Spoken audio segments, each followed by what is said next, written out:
Sudah Pak, makasih Pak. Oke. Oke, kalau ini udah, sebentar. Saya ngasar mana ini? Kelihatan di mana? Ini ya. Oke. Baik. Jadi ini melengkapi apa yang sudah disampaikan oleh Pak Yanuar di slide-nya itu. Jadi nanti kita akan melihat beberapa hal kenapa penatausahaan ini perlu dilakukan itu. Kita lihat di landasan hukumnya penatausahaan SBN. Kalau unit juga udah di slide-nya Pak Yanuar juga ada, cuma saya melengkapi secara proses bisnisnya kayak apa. Terus proses pencatatan atas pelaporan SBN juga nanti akan saya masukkan. Tapi tentu tidak akan sedetail, tidak akan sangat detail. Karena saya cuma melihat, highlight beberapa transaksi yang mungkin teman-teman perlu ketahui. Kemudian juga kebijakan akuntansi dan penatausahaan SBN juga nanti akan saya sampaikan secara umum, gitu ya. Kita lihat pertama dari kenapa SBN ini perlu ditata usahakan. Kita lihat amanatnya ada di pasal 12, pasal 12 gitu ya. Undang-Undang 24 tentang SUN gitu ya. Bahwa kegiatan penatausahaan yang mencangkup penatausahaan kepemilikan, clearing dan settlement, serta agen pembayar bunga dan pokok SUN dilakukan oleh Bank Indonesia. Gitu. Jadi terkait dengan dari sisi penerimaan gitu ya, pencatatan kepemilikan itu, karena kepemilikan SBN secara umum kan tidak hanya satu atau ribuan orang transaksinya gitu ya. Itu juga perlu dilakukan penatausahaan secara tertib. Gitu. Nah, terus atas pelaksanaan penatausahaan ini, BI juga wajib membuat laporan pertanggungjawaban kepada pemerintah. Nah, pada sisi yang lain gitu, ini kita lihat dari sisi BI gitu. Di pasal 12 ini amanat kepada BI gitu. Namun di pasal 16 gitu, ini amanat kepada Menteri Keuangan untuk melakukan penatausahaan dan membuat pertanggungjawaban atas pengelolaan SUN gitu ya. Jadi dengan cara apa? Ya tentu melakukan pertanggungjawaban dalam konteks melakukan pembukuan atau akuntansi gitu ya, supaya laporan ini bisa akuntabel dan transparan gitu, karena prinsip pengelolaan utang kita adalah akuntabel dan juga transparan. Terus pertanggungjawaban sebagian dimaksud pada ayat 1 pasal 16 ini disampaikan sebagai bagian dari pertanggungjawaban pelaksanaan APBN gitu. Jadi konteksnya ini adalah jatuhnya nanti menjadi laporan bagian dari LKPP gitu, laporan keuangan pemerintah pusat gitu. Kita tahu bahwa pengelolaan utang itu masuk ke BA BUN berapa? 9901, pengelolaan utang, itu nanti bagian dari pengelolaan BUN secara umum, seperti BA BUN 9901, 02, dan seterusnya sampai BA BUN 999, transaksi khusus gitu ya. Nah, terus itu baru pada landasan ini baru mengatur tentang SUN gitu. Di Undang-Undang 18 ya, 19 tentang SBSN juga diatur hal yang kurang lebih sama gitu ya, bahwa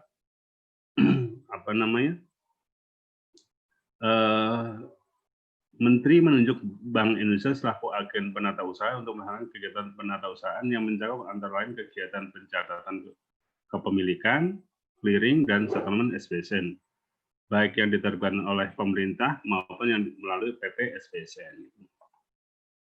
Nah, terus kalau di Undang-Undang SUN tadi tidak menyebutkan secara eksplisit bahwa bisa menunjuk BI bisa menunjuk agen lain gitu ya sebagai agen penata usaha untuk melaksanakan kegiatan penatausahaan, maka di Undang-Undang 19 ini ya disebutkan secara jelas bahwa penunjukan pihak lain oleh Bank Indonesia sebagai agen penata usaha untuk melaksanakan kegiatan penatausahaan harus terlebih dahulu berkoordinasi dengan menteri gitu. Karena secara implisit sebenarnya di SUN juga ada amanat tersebut gitu, bahwa tidak bisa BI akan berdiri sendiri gitu. Karena nanti aturan terkait dengan penunjukan agen lainnya ini itu masuk ke ranahnya peraturan Bank Indonesia gitu. Nanti kita kenal nanti apa namanya, cash registry gitu ya. Nanti di central registry gitu ya, di mana BI menjalankan fungsi penatausahaannya atas pengelolaan transaksi SPN. BI juga untuk penunjukan ini bisa menunjuk namanya sub registry gitu ya. Sub registry siapa itu? Bank atau lembaga yang melakukan kegiatan kustodian yang memenuhi persyaratan gitu ya.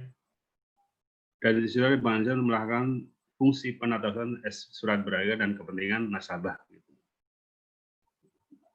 Nah, itu kalau setidaknya udah ada 15 bank atau lembaga yang dituju sebagai sub registry gitu. Ini dalam konteks dalam negeri ya. Dalam konteks luar negeri juga Bank Indonesia bisa menunjuk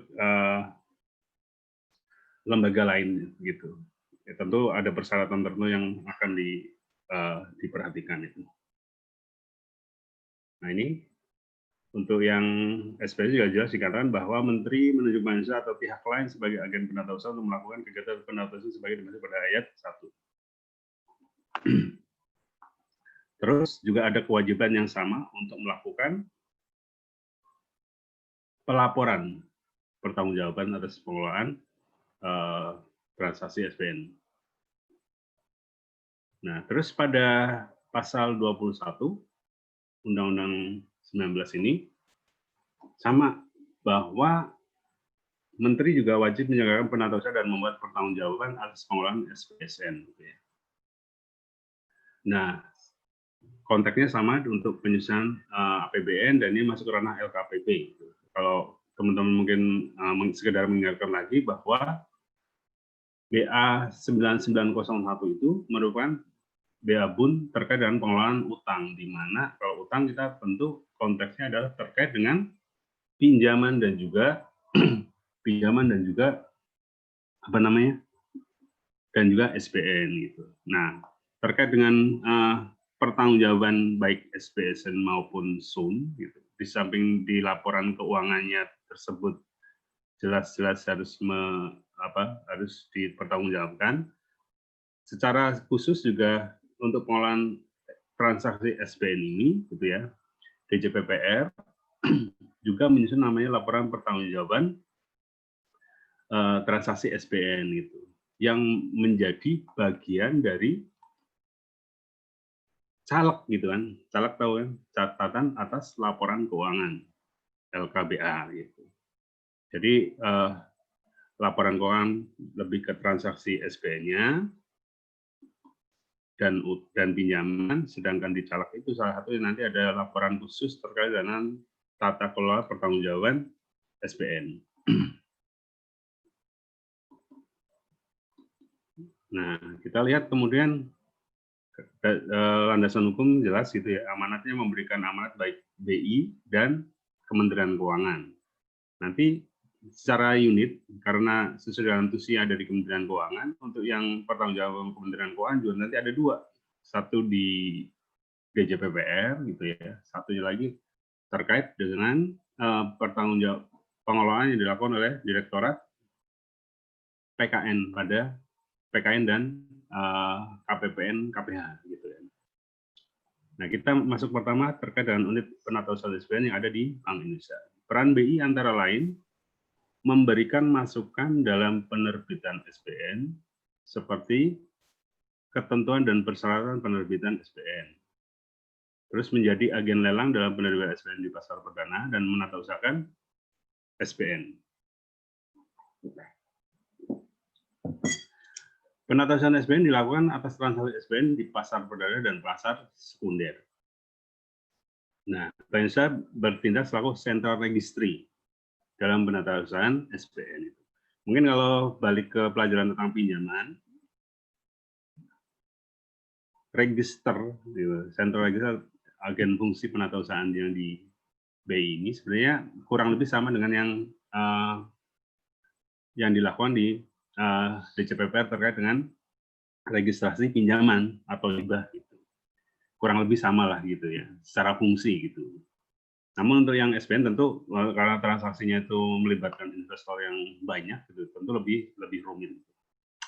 Makanya kemudian dalam prakteknya fungsi penatausahaan ini yang dilakukan BI juga kemudian BI bisa menunjuk badan atau lembaga untuk membantu melakukan penatausahaan, namanya sub registry gitu ya.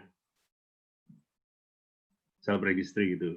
Nah, secara sistem penatausahaan ini disebut two tiers system. Gitu. Jadi sistem penatausahaan melibatkan dua unit, gitu, dua institusi. Nah, sub registry ini sampai saat ini setidaknya BI sudah menunjuk 15 sub registry gitu. Ada yang dari bank pemerintah, bank BUMN maksudnya ya.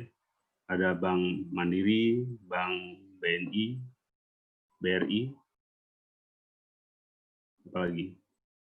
Juga ada bank swasta nasional seperti BCA, Bank Permata, terus Bank Mega.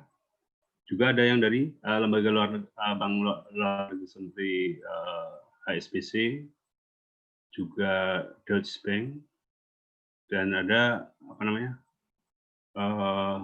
lembaga-lembaga lain gitu. Kurang lebih sekitar 15 itu ya. Nah, untuk mempermudah penatausahaan SPN ini, BI menggunakan namanya BI SSS, BI S4 gitu ya. Bank Indonesia Scriptless Securities Settlement System yang merupakan sarana transaksi penatausahaan SBN secara elektronik dan terhubung langsung antara peserta BI S4 dengan penyelenggara BI S4. Terus juga sistem BI RTGS, Real Time Settlement, Real Time Gross Settlement. Jadi kalau konsep transaksi settlement gitu ya, itu juga tidak hanya mencangkup sisi penerimaan gitu dalam konteks penerbitan, dan juga ada nanti sisi pembayarannya juga gitu. Nah, penatausahaan SBN yang dilakukan oleh Bank Indonesia mencakup satu, pencatatan kepemilikan, clearing itu kayak pertukaran warkat dan data keuangan elektronik gitu ya, antar peserta di BI S4 tersebut gitu ya. Dan settlement SBN. Terus dua, menjadi agen pembayar bunga, imbalan pokok SBN gitu ya. Pencatatan SBN dilakukan melalui book entry, yaitu pencatatan kepemilikan dan perpindahan kepemilikan surat berharga tanpa warkat, scriptless gitu. Makanya tadi BI S4 itu salah satu scriptless tadi itu ya. Dalam satu jurnal elektronis. Catatan kepemilikan SBN di BI S4 merupakan bukti kepemilikan yang sah gitu. Jadi semua kepemilikan yang tercatat dalam BI S4 tersebut, posisi terakhir yaitulah yang menunjukkan siapa pemilik instrumen tersebut gitu ya, pada posisi yang paling akhir. Nah, ini di kegiatan transaksi secara umum Bank Indonesia adalah pelaksanaan OPT, operasi pasar terbuka, pemberian fasilitas pendanaan BI kepada bank, dan ini adalah lender resort ya, dan juga pelayanan transaksi SBN untuk dan atas nama pemerintah. Sementara kalau kegiatan penatausahaan SBN sendiri mencakup kegiatan settlement, registrasi kepemilikan, dan pembayaran kupon atau pelunasan SBN. Kegiatan transaksi dan penatausahaan dilakukan dalam satu sistem yang terintegrasi dan terhubung langsung antara Bank Indonesia dan para pelaku pasar. Nah, kemudian juga BI S4 mencakup juga sistem informasi antar peserta dan penyelenggara BI S4, sistem settlement surat berharga, dan sistem penatausahaan surat berharga.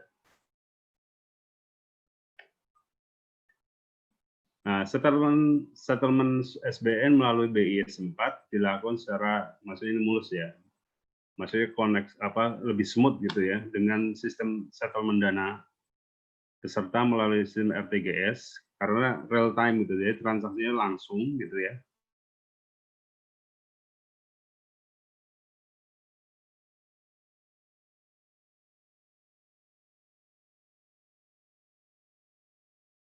Diminimalkan. Ini masih resiko settlement surat berharga, misalnya keterlambatan pembayaran bunga gitu, atau pelunasan pokok gitu, itu menjadi lebih minimalis gitu. Kalau ya itu masih ada itu sehari atau 2 hari. Tapi dengan RTGS ini karena real time ya, tentu ketika ada orang mengkredit ke rekening pemerintah misalnya, tentu otomatis nanti apa namanya, terdebit otomatis peserta BI 4 tersebut.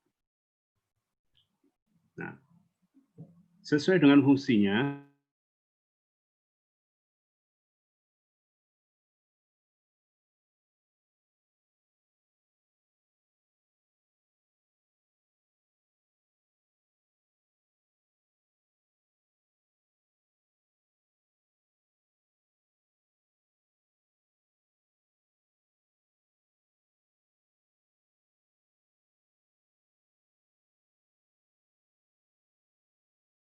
dasar prinsip delivery versus payment,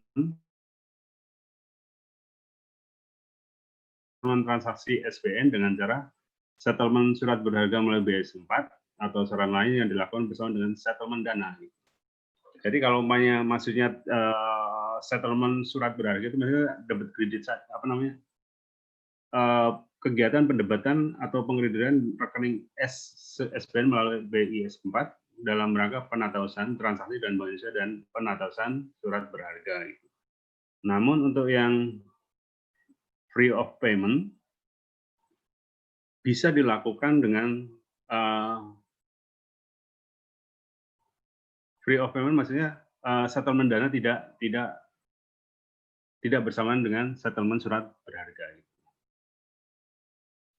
Nah, peran BI sebagai agen pembayar berarti Bank Indonesia berwenang untuk mendebit rekening giro pemerintah di Bank Indonesia dalam rangka pembayaran bunga ataupun imbalan dan atau penagihan pokok atau nilai nominal SPN, dan mendebit rekening surat berharga pemilik SPN di BI 4 terhadap SPN yang telah dinyatakan oleh lunas oleh pemerintah. Ini konteksnya adalah sisi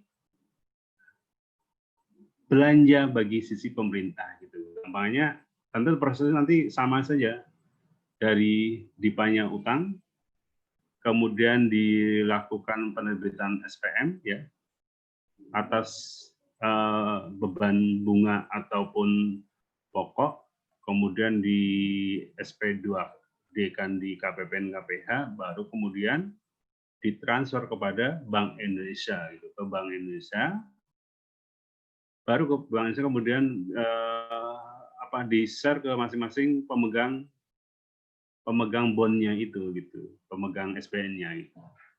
Jadi nanti yang mendistribusikan Bank Indonesia ke masing-masing investor gitu, sesuai dengan rekening yang ada di BI 4. Nah, dari sisi BI sendiri, pengembangan BI 4 mengacu pada standar Indonesia internasional, yaitu Recommendation for Securities Settlement System dari Committee of Payment and Settlement System gitu, dan the International Organization of Securities Commission. BI 4 selalu melakukan penyusunan dan pengembangan terhadap aplikasi untuk mengakomodasi kebutuhan perkembangan pasar keuangan domestik. Jadi maksudnya tentu inovasi dan update infrastruktur tetap dilakukan gitu untuk mendukung transaksi-transaksi keuangan lainnya gitu. Kita lihat infrastruktur yang ada di Bank Indonesia. Setidaknya ada 4 yang berkaitan dengan transaksi SPN. Yang pertama yaitu BI ETP, digunakan untuk lelang reguler SPN.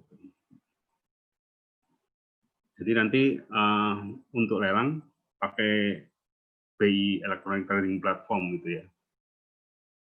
Nanti juga di aplikasi di keuangan nanti ngelinknya ada kaitannya untuk yang khusus terkait dengan transaksi lelang. Terus ada BI S4. digunakan untuk pelaksanaan settlement transaksi.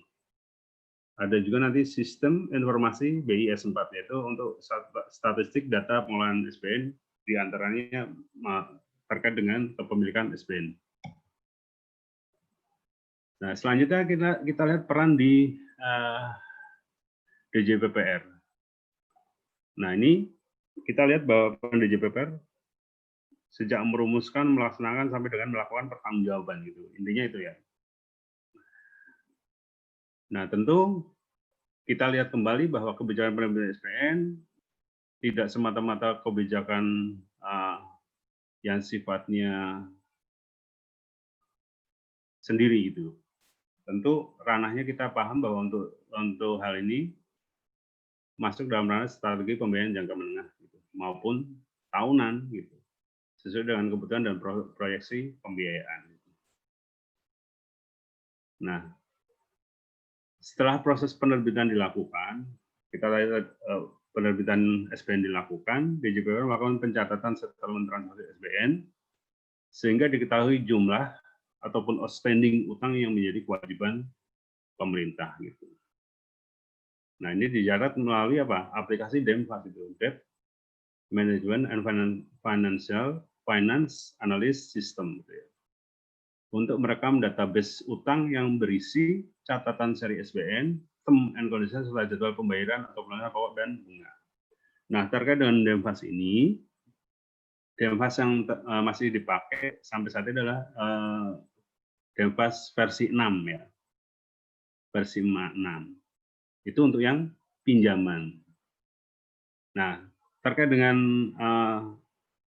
DEMFAS tersebut, untuk yang SBN namanya pakai DEMFAS versi 6 Interface gitu. Jadi memang agak dibedakan dari sisi usernya gitu. Jadi untuk yang penggunaan DEMFAS versi 6 Interface itu khusus untuk yang SBN. Itu dari sisi aplikasi ya. Nah, kemudian pada saat jatuh tempo pembayaran, baik apakah itu pokok maupun bunga gitu, imbalan gitu, atau imbalan, DJPPR akan menerbitkan SPM. Jadi kalau SPM itu proses biasa ya, tentu harus ada DIPA 2 gitu, sebagai dasar pembayaran yang dilakukan oleh BI. Jadi SPM dulu, nanti terbit ke KPPN KPH gitu kan, KPPN KPH baru dikirim ke BI, dan kemudian baru dilakukan pembayaran oleh Bank Indonesia. Nah, SPM ini dihasilkan merupakan dari sistem SPAN. Jadi secara transaksi secara umum juga mekanisme sama dengan yang dilakukan oleh KL, yaitu melalui SPAN juga gitu ya. Nah, oke.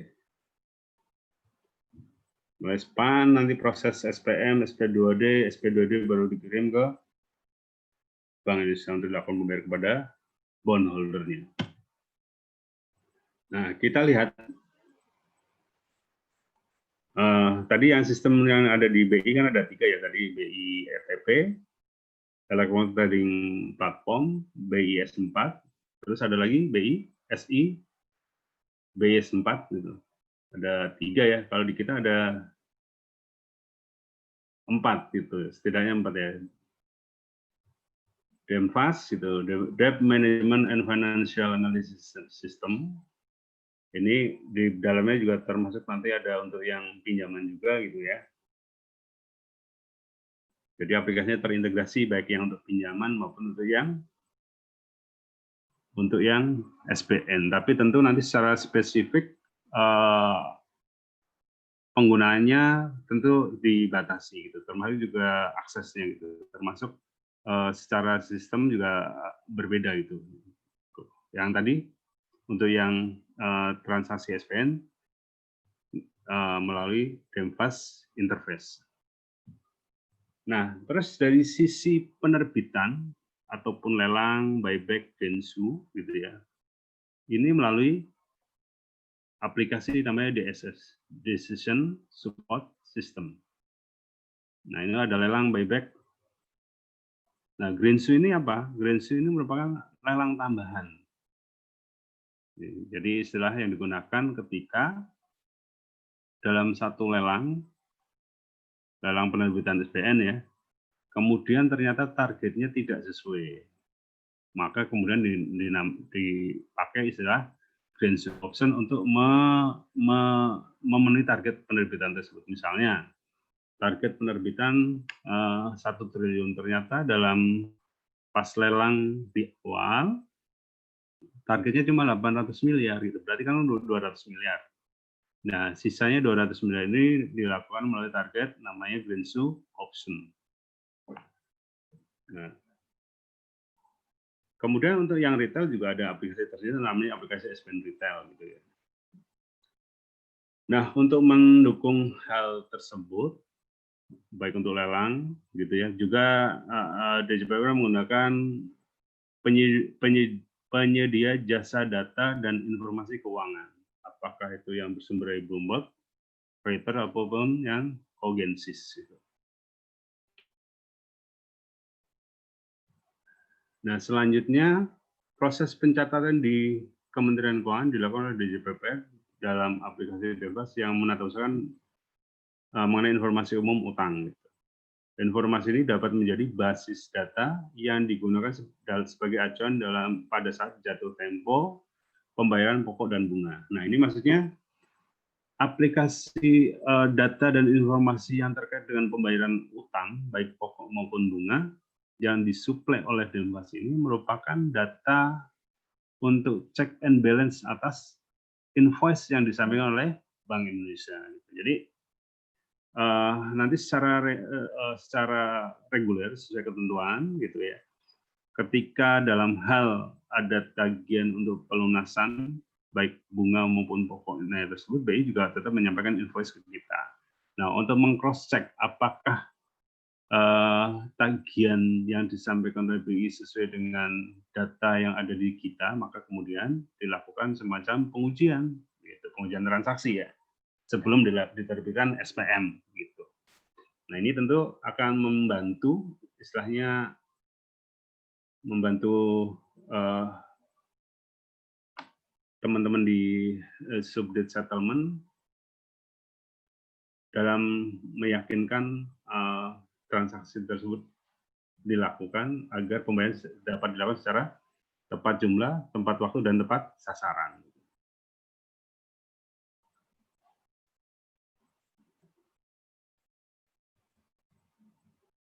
Nah, selanjutnya laporan SBN yang dilakukan oleh Kementerian Keuangan sebagai bagian dari laporan keuangan pemerintah pusat. Jadi di awal juga sudah saya sampaikan bahwa nanti secara pelaporan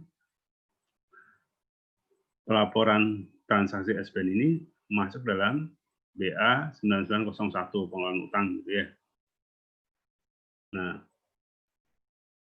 selain itu juga laporan pertanggungjawaban pengelolaan SBN disusun dalam maksud semua pihak yang berkepentingan dapat mengetahui dengan jelas dan transparan informasi terkait dengan pengelolaan SBN. Itu maksudnya tata kelola kita dapat dilakukan secara transparan dan akuntabel gitu. Makanya di samping tadi untuk dari sisi laporan keuangan juga disusun namanya laporan pertanggungjawaban SBN sebagai bagian dari CALEK. Laporan pertanggungjawaban ini disusun berdasarkan realisasi pengelolaan SBN di tahun berkenaan, gitu ya, otomatis gitu ya. Karena konsep tahun anggaran kita adalah 1 Januari sampai dengan 31 Desember. Pembiayaan melalui SBN dilakukan sesuai dengan strategi pembiayaan yang telah ditetapkan secara berkala baik setiap tahun maupun dalam jangka menengah dalam bentuk SPUN, strategi pengelolaan utang negara jangka menengah, dan juga tahunan. Nah, ini laporan pelaksanaannya berupa berisi laporan penerbitan dan penyusunan SBN serta pengelolaan portofolio SBN. Terus kita lihat di DJ PBN.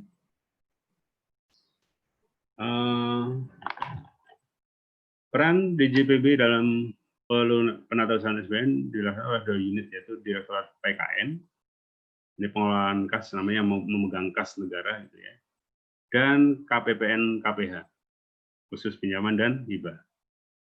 Direktorat PKN berperan dalam melakukan transaksi penerimaan transaksi pembinaan kas dari rekening penampungan SBN ke rekening kas umum negara pada saat settlement setelah penerbitan SPN itu. Nah, ini maksudnya jadi semua transaksi SPN ya itu masuk ke rekening pengelolaan SPN. Kalau bahasa ini rekening penampungan SPN ya. Jadi hasil lelang itu masuk ke sini. Lelang sebelum kemudian dipindah bukukan pada hari itu juga ke rekening kas umum negara. Tentu ini tujuannya adalah untuk melakukan pengelolaan atas in-out-nya transaksi SPN. Gitu. Jadi kelihatan. Meskipun untuk hasil transaksi SPN retail juga tidak masuk ke pengelolaan rekening penampungan ini ya, penampungan SPN, tapi langsung ke rekening kun. Dan juga yang falas gitu. Falas sama yang untuk hasil penerbitan SPN falas dan juga yang retail masuk langsung ke rekening kun. Gitu. Untuk yang hasil lelang masuk ke rekening penampungan SPN. Gitu. Nah itu juga kemudian meskipun pada waktu itu juga kemudian pada hari itu juga harus segera dilakukan pemindah bukuan dari rekening penampungan SPN tersebut ke rekening kas umum negara. Nah, selain itu juga Direktorat PKN merencanakan dan memberikan masukan mengenai kebutuhan dan ketersediaan kas dalam rangka Kas Planning Information Network gitu. Jadi maksudnya ini adalah jadi PKN ini semacam mengkoordinasi semua sumber pembiayaan dan juga pendapatan negara yang bisa menyumbangkan pemasukan terhadap kas. Di samping juga mengantisipasi belanja-belanja yang harus segera dikeluarkan dari kas negara. Makanya ketika dilakukan rapat CEPIN tersebut akan diketahui berapa kas tunai yang ada di rekening pemerintah dan sumbernya dari mana. Misalnya ada kebutuhan untuk bulan depan, misalnya bulan Februari, ada kebutuhan sekitar 10 triliun. 10 triliun. Kemudian 10 triliun nanti akan dicarikan sumber-sumber pendapatan negara yang potensial. Misalnya dari pajak dari 10 triliun tersebut, misalnya dia bisa berkontribusi 5 triliun. Kemudian dari bea cukai mungkin dapat 2 triliun. Terus juga ada pendapatan lainnya misalnya 1 triliun. Nah, kurang berarti kurang lebih 2 triliun kan. Nah, 2 triliun ini yang kemudian menjadi salah satu fungsi SPN harus ditutupi dari SPN. Nah, karena kan kita ingat bahwa fungsi SPN salah satu adalah untuk menutupi cash mismatch gitu ke dalam jangka pendek itu. Jadi ketidaksesuaian harus ada jangka pendek, kemudian ditutup dengan SPN tersebut. Nah, makanya kemudian dari transaksi 1 bulan ke depan udah ketahuan kebutuhan real kas tunai ya, bukan potensi ini, udah kas tunai berapa, sumbernya dari mana, belanjanya apa saja, dan kemudian kekurangannya ditutup dari transaksi SPN berapa gitu. Kira-kira jadi secara keseluruhan udah ketahuan sumber maupun penggunaannya.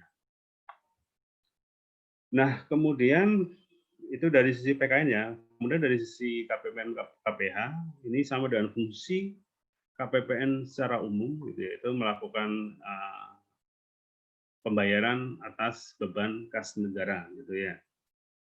Wujudnya apa? Melalui SP2D gitu, sama semua. Tentu teman-teman udah paham hal ini gitu ya.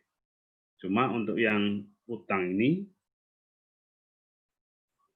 khusus melalui KPN namanya KPN pinjaman dan hibah gitu. Jadi gitu. Jadi satu pintu saja untuk yang pengelolaan utangnya. KPPN hanya KPPN KPH saja. Nah, kemudian SP2D atas tagihan pembayaran pokok atau bunga lainnya ini akan digunakan sebagai pembayaran penghasilan pokok dan bunga SPN oleh BI, yang kemudian sama BI kalau memang itu ada yang dipegang oleh bondholdernya atau investornya, maka kemudian didistribusikan oleh BI. Gitu. Ini penjelasannya misalnya nggak usah, nggak saya hapus saja. Ini penjelasan di depan. Oke. Ini udah. Kemudian kita lihat proses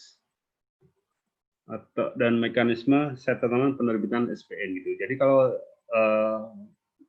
sampai dengan dokumen lelang ditetapkan oleh Dirjen PPR selaku atas nama Menteri Keuangan, gitu kan. Kemudian baru proses settlement dimulai. Gitu. Nah, kita lihat umpamanya untuk yang lelang penerbitan SPN. Ini proses 1 dan 2 sebenarnya dilakukan pada saat yang kurang lebih bersamaan itu. Karena apa? BI itu waktu lelang juga menjadi peserta lelang gitu. Nah, ini disampaikan ke mana? Direktorat EAS itu. Jadi yang melakukan penerbitan ada di front office, kalau kami menyebutnya begitu ya, baik Direktorat SUN, Surat Utang Negara, maupun Direktorat Pembiayaan Syariah, yang menyampaikan dokumen lelang dan juga syarat dan ketentuan terkait dengan penerbitan SPN yang disampaikan ke DIT-EAS gitu ya.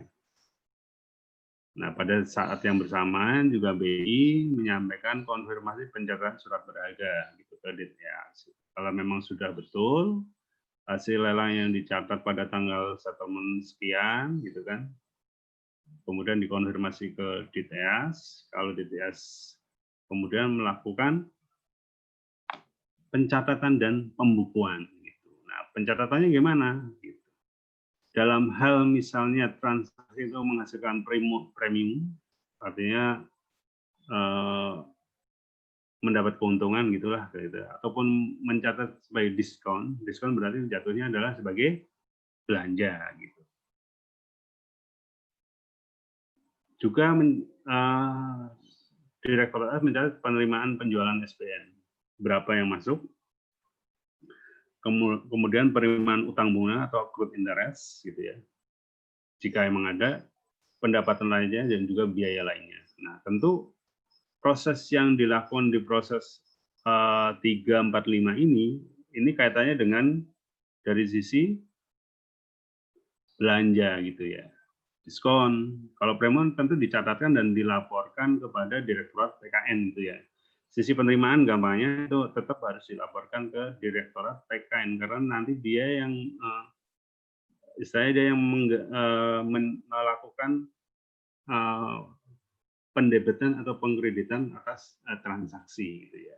Misalnya ada penerimaan terkait dengan penjualan SPN gitu ya. Berarti masuk ke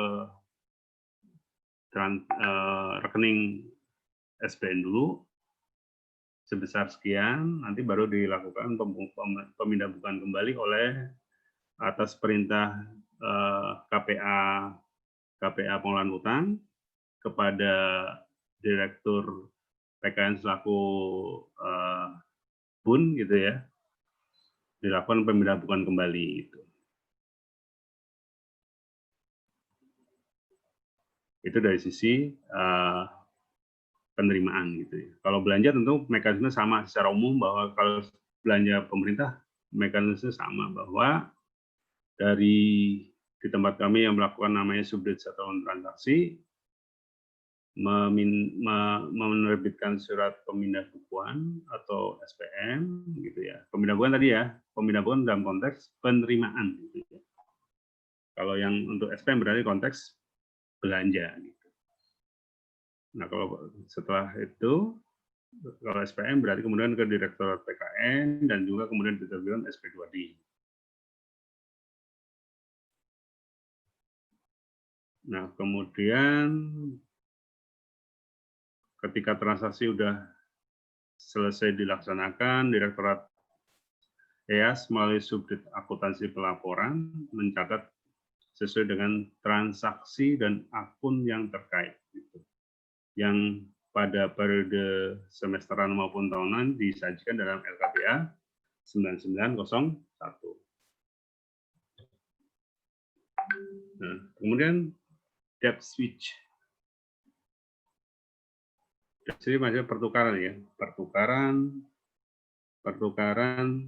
seri-seri SBN, gitu. Kita sebut aja SBN ya, sun dalam negeri gitu ya. Nah itu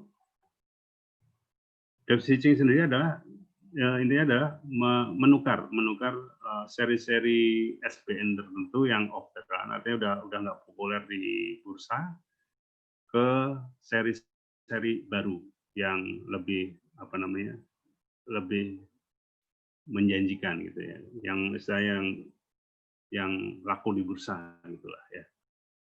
Nah, mekanisme settlement-nya gimana gitu. Kurang lebih sama gitu ya. Yang berbeda di sini adalah apa? Dari sisi akun yang terkait gitu. Tentu masih ada premium atau diskon tergantung gimana switching-nya tersebut. Apakah di atas par atau di bawah par gitu ya.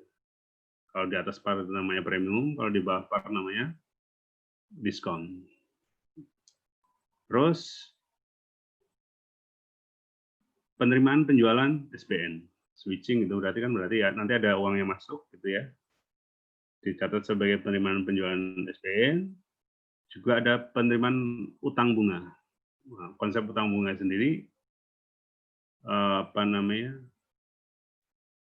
secara transaksi itu sudah terjadi, namun belum dilakukan pembayaran gitu ya. Makanya itu disebut utang bunga gitu. Nah, juga ada pengembalian premium, diskon, gain atau loss, dan juga pembayaran bunga dalam hal ada bunga-bunga yang harus dibayarkan juga. Yang ketiga kaitannya dengan cash buyback. Cash buyback namanya aja cash tunai berarti kan. Berarti ini uang yang keluar berarti kan cash buyback. Secara proses kurang lebih sama. Pronovis melakukan menerbitkan dokumen buyback gitu ya ke DIT-EAS selaku back office. Kemudian kita lihat jenis transaksinya, apakah pengembalian premium atau diskon.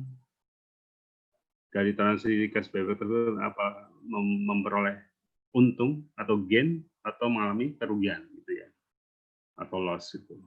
Juga pengeluaran untuk bunga jika ada, juga ada pendapatan lainnya dan juga biaya-biaya lainnya. Nah, selanjutnya mekanisme pembayaran bunga dan pokok atau SPN ini secara proses bisnis tidak jauh berbeda dengan yang dilakukan di KL. Tentu harus ada KL, ada tagihan dulu gitu ya. Tagihan kalau untuk yang utang berasal dari BI selaku agen pembayar bunga dan pokok gitu kan. Menyampaikan invoice kepada DJPPR, DJPPR kemudian melakukan konfirmasi penghitungan kewajiban menggunakan DEMFAS gitu ya, makanya itu cek balance-nya dengan DEMFAS gitu. Kemudian database yang ada di DJPPR, kemudian diterbitkan SPM atau otorisasi pemindahan dana gitu ya. Nah, sesudah dilakukan hal tersebut, maka kemudian diterbitkan SP2D oleh Direktorat, ini bukan PKN ya, KPPN, sorry. Ini harusnya Direktorat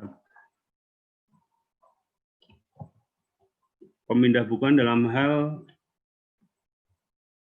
ini KPPN, KPH, dan kalau penerbitan SP2 adalah KPPN KPH dan pemindahbukuan dana oleh Direktorat PKN gitu ya.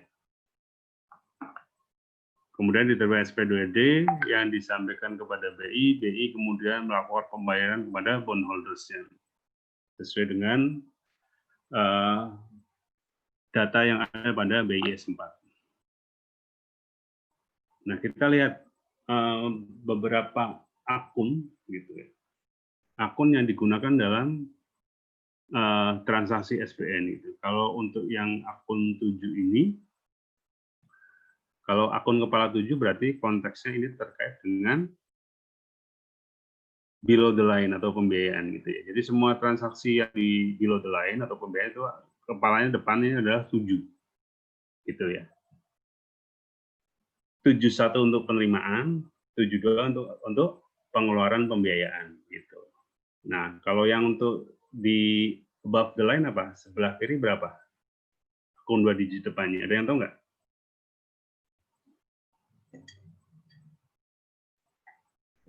Ada yang tahu?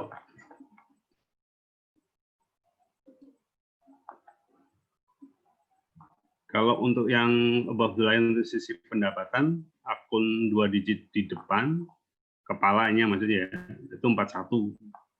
Tapi untuk yang sisi belanja, akunnya yang di depan adalah 5. Tinggal 51 untuk belanja pegawai, 52 untuk barang, 53 untuk pemeliharaan dan mesin gitu ya.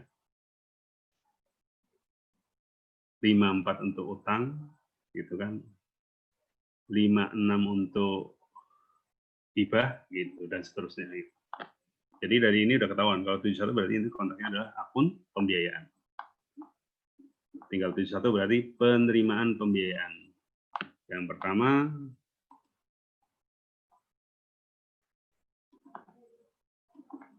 Yang pertama 711411 penerimaan penerbitan atau SPN. SPN terus yang 421 untuk ON,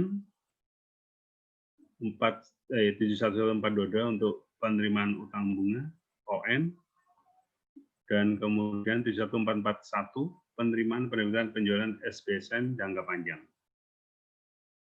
Terus yang 711442 penerimaan imbalan dibayar di muka ini sebenarnya sama dengan utang bunga ya. Utang bunga kalau yang 711422 itu untuk penerimaan utang bunga ON berarti yang SUN, untuk yang syariah namanya imbalan dibayar di muka. Terus kemudian 711451 penerimaan dari penjualan SPNS syariah, 461 dari penerbitan atau penjualan SPSN dalam rangka pembiayaan proyek melalui SPSN PBS gitu ya. Terus 611 penerimaan penerbitan penjualan ON, Palas, dan untuk yang SPSN 641. Terus ada juga terkait dengan transaksi SPN.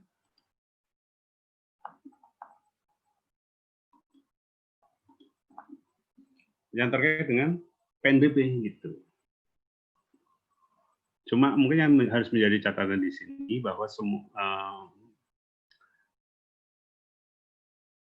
terkait dengan PNBP transaksi SPN lebih ke sisi pencatatannya saja gitu. Maksudnya nggak ada fresh money yang masuk sebagai dampak dari transaksi SPN ini. Kita lihat di sini ada akun 423321 pendapatan gain on bond redemption. Ini maksudnya penembusan gitu ya atas pembelian kembali ON. Terus premium ON 423331, 423333 premium atas SPSN. Terus berikutnya untuk yang ON dalam negeri 731. Terus yang 733 premium atas SPSN dalam negeri. Terus 999 425 pendapatan anggaran lain-lain, dan terakhir pengembalian pendapatan anggaran lain-lain. Nah ini kalau kemudian dari sisi pembayaran gitu ya, akunnya lebih banyak. Itu bisa teman-teman lihat di sini bahwa secara umum ya, akunnya ini yang saya tampilkan di sini adalah terkait dengan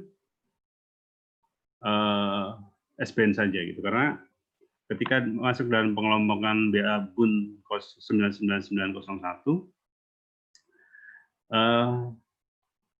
transaksi yang ada tidak hanya SBN tetapi juga dengan pinjaman gitu. Jadi ada dua kelompok, belanja pembayaran bunga utang luar negeri itu kaitan dengan pinjaman, dan belanja pembayaran utang luar negeri terkait dengan pelunasan pokok pinjaman. Kita lihat di sini bahwa untuk akun 541211 pembayaran bunga ON rupiah, berarti kan ini jangka panjang ya. Yang 541219 ada namanya belanja pembayaran biaya atau kewajiban lainnya ON. Nah, ini kaitannya tentu dengan biaya yang timbul terkait dengan penerbitan ON ini. Gitu. Misalnya terkait dengan agen atau fee untuk agen gitu ya. Biaya listing fee, biaya untuk mendaftarkan transaksi di bursa gitu. Listing fee juga ada, nanti agen fee. Kalau nanti yang terkait dengan luar negeri ada namanya JLM, Joint Lead Manager Fee atau Legal Counsel. Nah, untuk yang syariah, karena kemarin waktu pembahasan minggu kemarin udah kita bahas bahwa ada biaya kewajiban lainnya terkait dengan penerbitan SPSN, yaitu terkait dengan biaya untuk opini fatwa dan opini syariah. Itu juga ada biayanya juga gitu ya. Masuk ke situ maksud saya. Juga ada belanja untuk yang diskon dalam hal misalnya penerbitan memang nanti ada selisih nilai nominal, nilai yang tertera di SPN sama dengan yang selisih dengan arus kas yang masuk ke kas negara. Diskon, kemudian yang falas. Untuk yang pelunasan sama kurang lebih ya.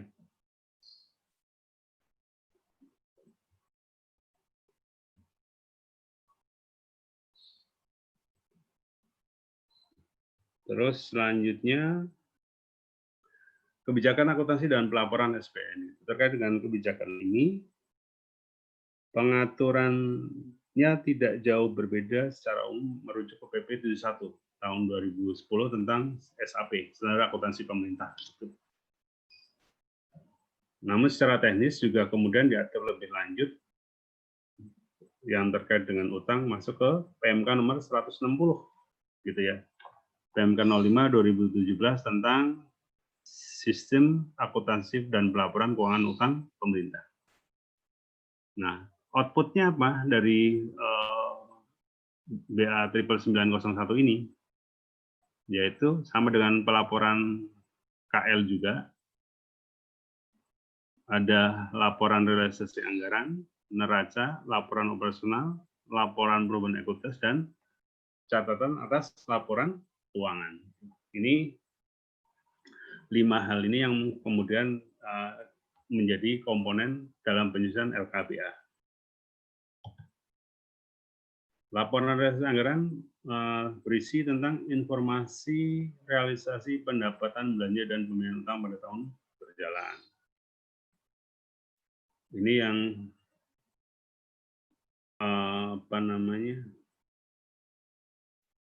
ini yang nanti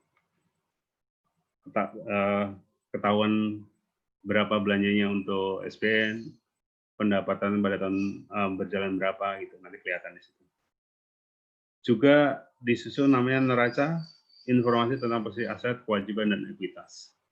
Nanti ada namanya laporan operasional, informasi mengenai seluruh kegiatan operasional keuangan entitas pelaporan yang tercermin dalam pendapatan dan beban serta surplus atau defisit operasional yang penyajiannya disandingkan dalam periode sebelumnya.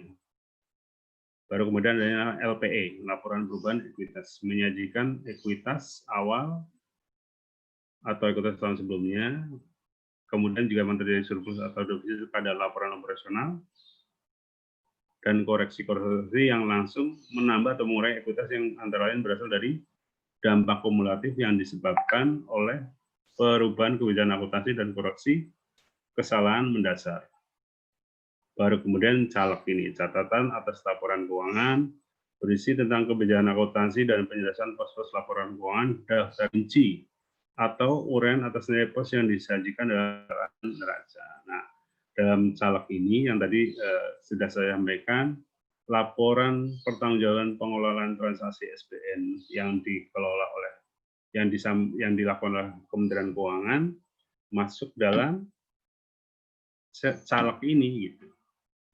Satu, ini penjelasan caleg LKBA 901 tidak hanya terkait dengan pertanggungjawaban SBN, tapi juga nanti ada yang sifatnya kontingensi, penjaminan maksudnya ya, penjaminan, dan juga ada caleg terkait dengan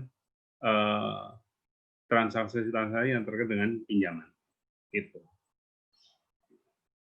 Selanjutnya kita lihat kebijakan akuntansi dan penatausahaan SBN.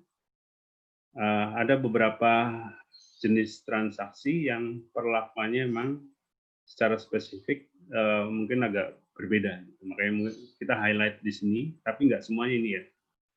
Ini transaksi sifatnya spesifik saja.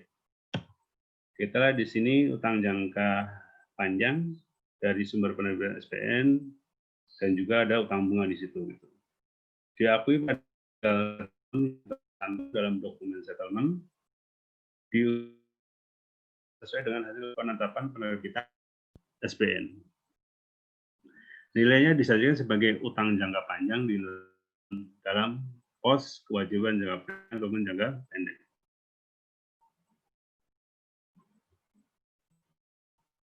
Ini jangka panjang aja maksudnya ya, sorry, ini masih jangka panjang.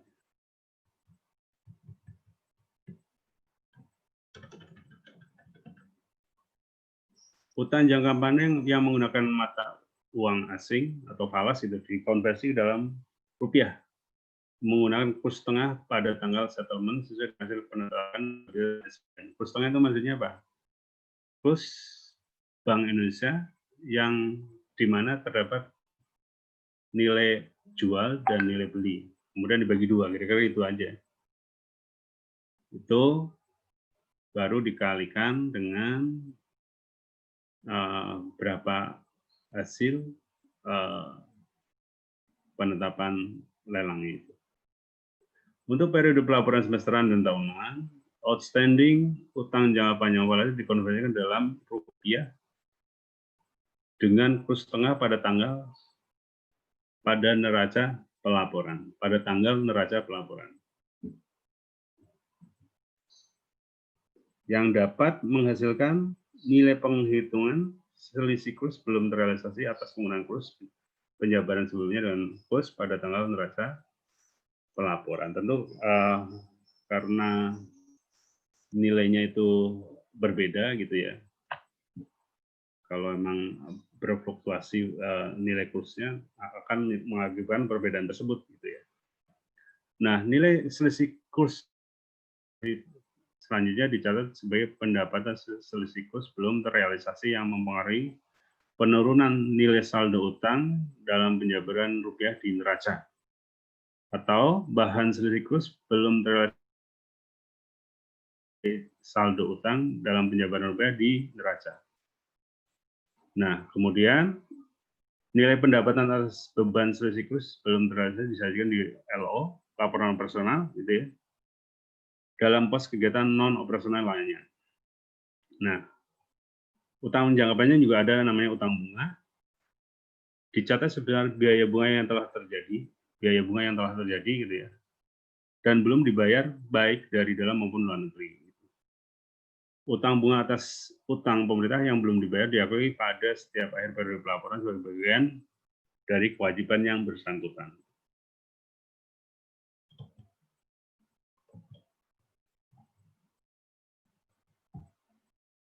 Untuk yang jangka pendek kurang lebih sama gitu ya.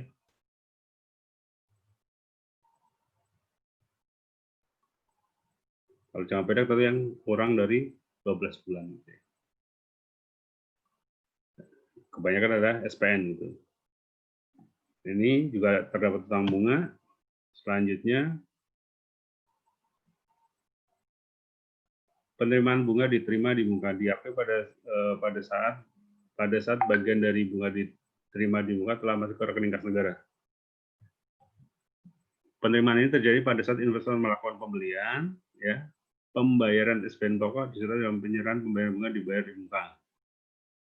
Diukur sebesar nilai nominal dari hasil penetapan penerbitan SPN dan dicatat sebagai penerimaan pembiayaan di LRA dan pos penerimaan pembiayaan yang menambah nilai utang bunga di neraca dalam pos kewajiban jangka pendek. Diskonto gitu, kalau diskon atas penerimaan SPN ini kebanyakan, ya bukan kebanyakan, ada gambarnya kayak misalnya yang SPN itu ya.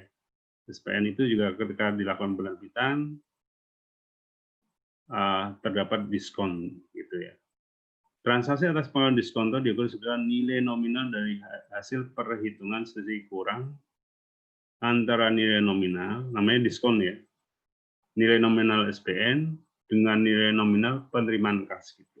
Jadi misalnya nilai nominal SPN-nya itu 1 triliun, ternyata diskon taruhlah 20 miliar, berarti yang masuk ke kas hanya 980 miliar. Nilai transaksi atas diskonto penerbitan SPN disajikan menambah belanja diskonto SPN di LRA dalam pos belanja dan menambah nilai diskonto di neraca dalam pos kewajiban jangka panjang atau jangka pendek. Nah, nilai transaksi atas pengakuan diskonto penerbitan SPN disajikan di neraca dalam pos kewajiban jangka panjang atau pendek dengan cara kontra akun atas utang penerbitan SPN. Selanjutnya dilakukan penyesuaian nilai dengan cara melakukan amortisasi diskonto. Jadi kemudian dilakukan penyesuaian dengan melakukan amortisasi diskonto SPN dengan metode garis lurus selama umur utang dan dilakukan secara periodik dalam rangka pelaporan keuangan baik semesteran maupun tahunan. Nah, penyesuaian nilai diskonto hasil amortisasi disajikan sebagai penambah nilai beban bunga di LO dalam pos kegiatan operasional dan mulai nilai diskonto SPN di neraca pada pos kewajiban jangka panjang atau pendek. Ini akuntansinya gitu ya.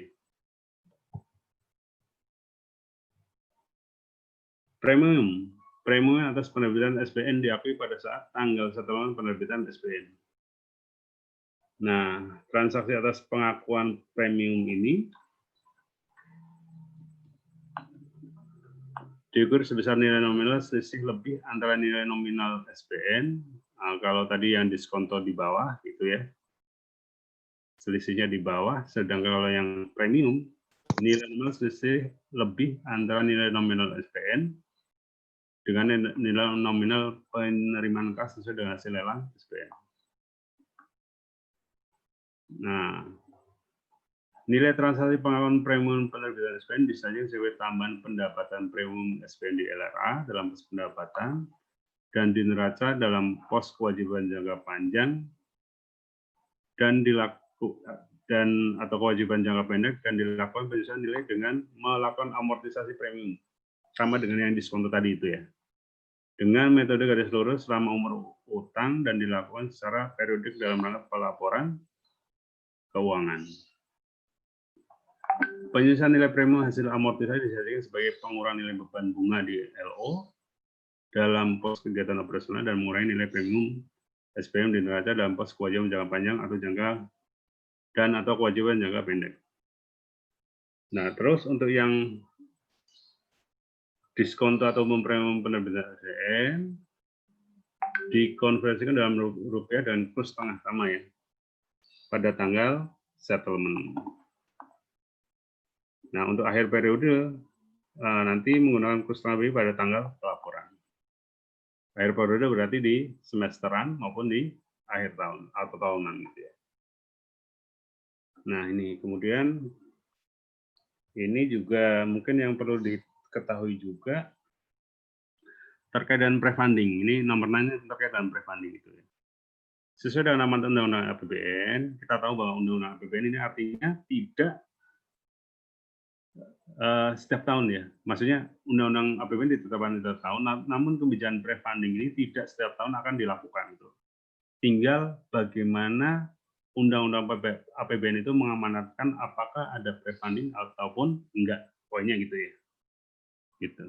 Jadi kalau misalnya kalau kemarin tahun berapa? 2018 ya ada pre-funding ya. Ya memang di Undang-Undang APBN diamanatkan kayak gitu. Tapi untuk yang tahun 2020 ini kayaknya nggak ada. 2020 dan 2021 kalau nggak salah nggak ada ya. Jadi poinnya gitu. Kalau sepanjang Undang-Undang APBN mengamanatkan pre-funding, maka itu bisa dilaksanakan gitu ya. Nah, alasannya apa? Untuk menjamin ketersediaan dana dalam membiayai kegiatan di awal tahun anggaran berikutnya. Karena kita bersama bahwa kebanyakan di tiap-tiap awal tahun kas negara kita adalah bukan kosong, ya mungkin kebutuhannya lebih besar daripada kas yang ada pada awal tahun gitu. Kan biasanya nanti ekonomi kita bergerak ketika udah masuk ke triwulan ketiga, triwulan kedua lah, 2, 3 dan sampai akhir tahun gitu ya. Maka untuk memenuhi kebutuhan belanja pemerintah tersebut bisa dilakukan penerbitan SPN pada triwulan keempat tahun anggaran berjalan gitu. Yang akan dicatat sebagai penerimaan pembiayaan yang ditangguhkan. Gitu. Jadi hal ini tentu poin di sini adalah Undang-Undang APBN ini harus ditetapkan terlebih dahulu. Jadi kalau misalnya Undang-Undang APBN sudah ditetapkan di bulan Agustus, maka kemudian setelah itu baru bisa dilakukan pre-funding. Tidak bisa mendahului Undang-Undang APBN ditetapkan. Terus, nah, pre-funding diakui pada saat tanggal settlement penerbitan SPN sesuai tanggal ketetapan penerbitan SPN. Pada akhir tahun anggaran berjalan, dana penerimaan pembiayaan yang ditangguhkan atas pre-funding ini tetap tersimpan di rekening pengelolaan SPN. Jadi, kalau misalnya diterbitkan pada tahun pre-funding ini untuk tahun 2021 dilakukan di triwulan 4 tahun 2020, gitu ya. Uang hasil pre-funding tersebut tersimpan di rekening pengelolaan SPN. Nah, pengelolaan SPN tadi, rekening penampungan SPN tadi ya, yang sebelum disetorkan ke rekening kas umum negara gitu. Belum dipindah bukan ke rekening kas umum negara. Jadi sementara masih di rekeningnya pengelolaan SPN tadi.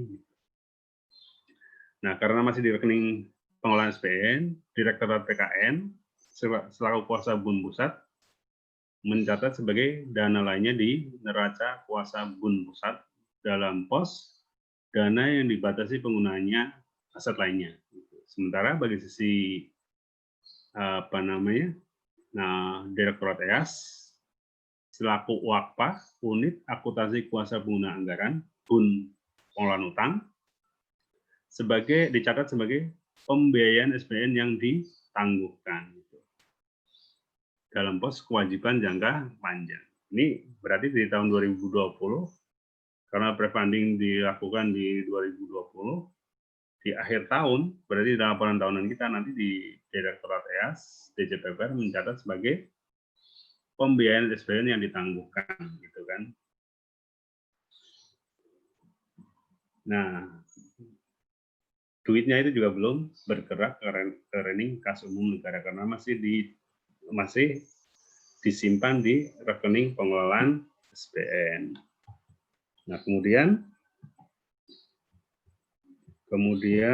selanjutnya, nah, realisasi penerimaan pembiayaan, Pak. Nah, kemudian kita ngomong yang slide ini ngomong terkait dengan tahun 2021 misalnya ya.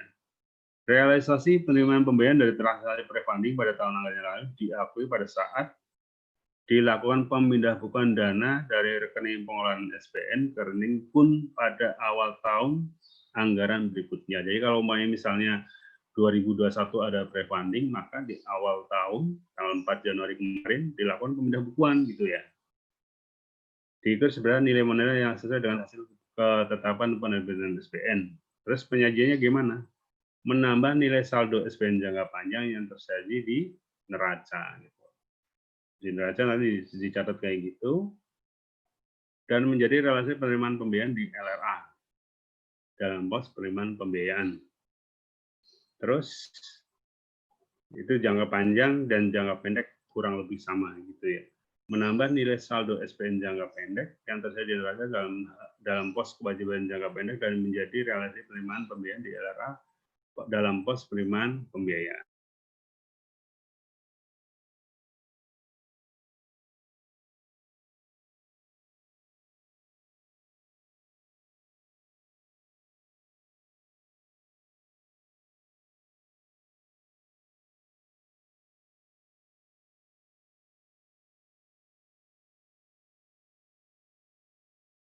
Hedging itu juga nanti hedging bisa dilakukan untuk atas bunga utang dan juga kewajiban lainnya gitu. Pokok utang juga bisa dilakukan hedging gitu. Meskipun ya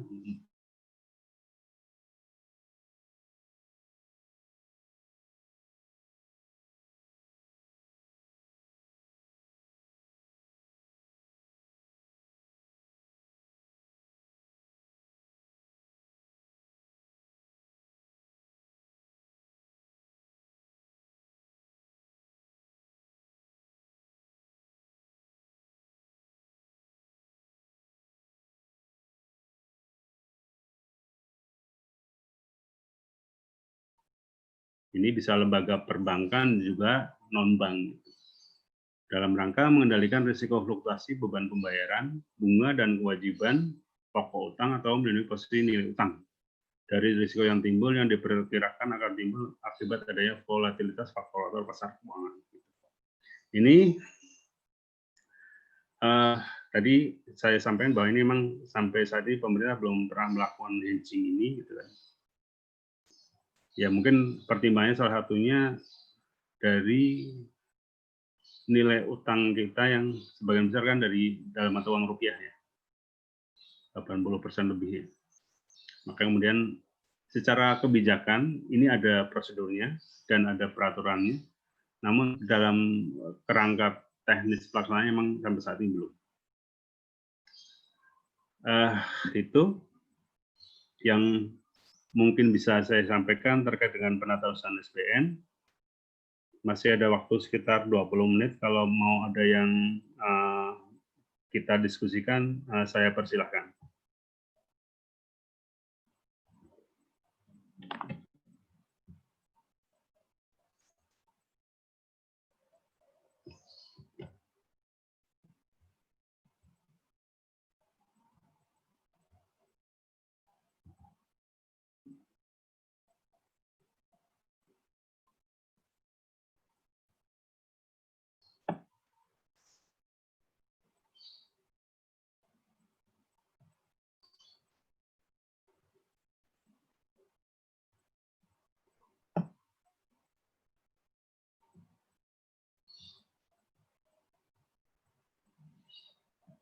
Ada yang mau nanya? Apa pas?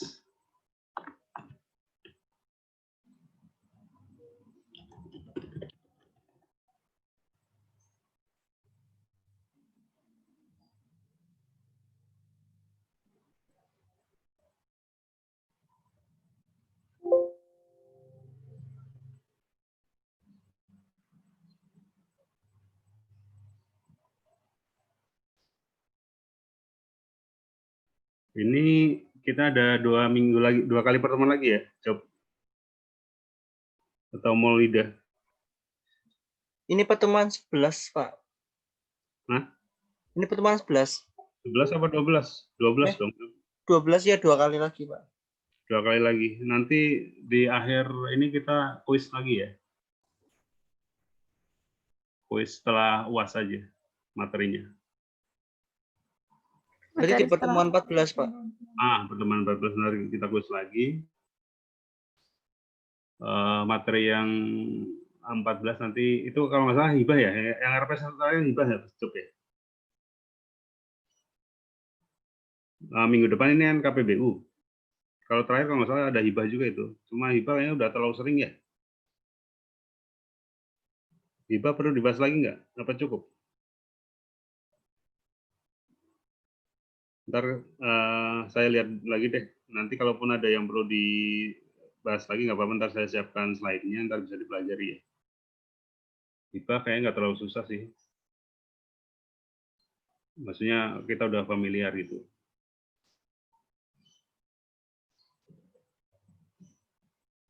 Ada teman-teman yang mau ini? Ada yang mau didiskusikan atau ditanyakan? Apa cukup? Ntar, saya absen dulu ya. Oh, belum saya sini. 31 ya, berarti hadir semua ya. Iya Pak, hadir semua.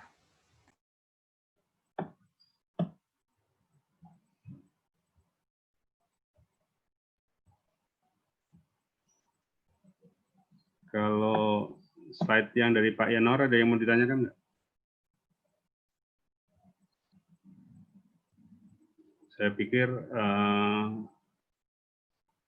udah tercangkup semua sih yang slide saya juga. Jangan belum pada buka slide.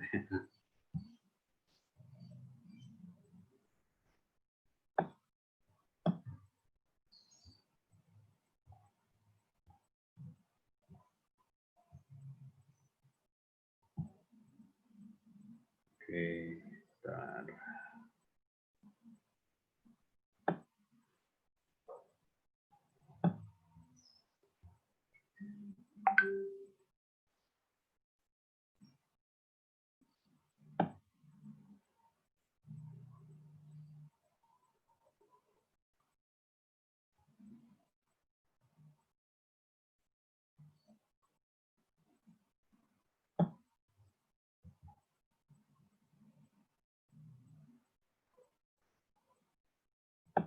Tapi gini, teman-teman, terkait dengan penyusunan laporan keuangan, sebenarnya secara praktis sebenarnya nggak terlalu banyak mikir lagi gitu. Kenapa? Gitu, karena by system penyusunan dilakukan oleh by system itu. Jadi di span itu udah lengkap gitu. Jadi ketika transaksi dilakukan nanti sampai dengan penyusunan laporan sampai akhir periode bisa dilakukan penyusunan LKBA-nya gitu. Jadi ya tadi cuma prinsip secara umum saja biar teman-teman paham juga bahwa kira-kira mekanisme transaksinya terjadi kayak apa gitu. Jadi lebih apa namanya udah sangat terbantu dengan adanya aplikasi-aplikasi yang sudah existing ada di DJPPR gitu. Dan juga di Perben gitu. Karena transaksi belanja pembayaran utang juga kan ngambilnya dari SPAN gitu. Kalau yang manajerial aja yang mungkin dari tempat kami dari DJPPR gitu. Dari semua unit di front office maupun di back office itu. Mungkin itu aja kali ya. Saya tanya sekali lagi, ada yang mau didiskusikan nggak? Apa cukup? Aduh kok hapus. Kok hapus? Cukup, Pak. Cukup ya. Masih jet lag ya? Apa pada pulang kampung?